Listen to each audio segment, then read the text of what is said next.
would use three words to answer that question: legislate, represent, investigate. Let's start with legislate, which is a critical part of our role in the governing of this country. Senators meticulously scrutinize legislation that originates most often from the House of Commons. The government is usually willing to amend its proposals or fix what might be wrong, but ultimately, all legislation gets sent for examination by the Senate. Bills can also start in the Senate and be sent to the House of Commons for its approval. Once a bill has been studied, every senator has the right to speak to every bill and to propose amendments for the Senate to vote on. In fact, we have the same right to introduce and change bills that the House of Commons has, except senators aren't allowed to propose bills that would spend public funds.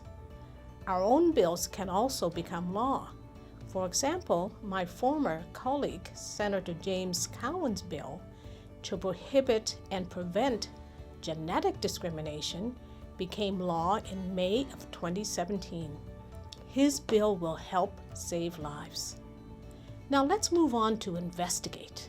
Most of our investigative work happens in our committees, which are groups of 5 to 18 senators who work together on certain issues like foreign affairs, international trade, human rights, national security and defense, and Aboriginal peoples.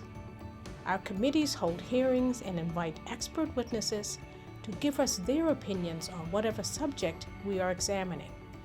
We also visit Canadian communities on fact-finding missions and put the information we gather into our reports. Our reports contain recommendations for the federal government to implement. So if, for example, we are doing a study on polluted rivers, we would recommend how those rivers could be cleaned up.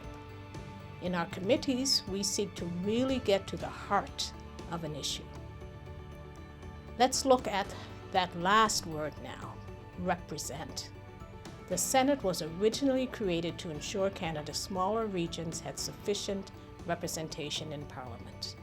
Over the years, this mandate to represent regions has evolved to include voices of underrepresented groups like women and marginalized Canadians.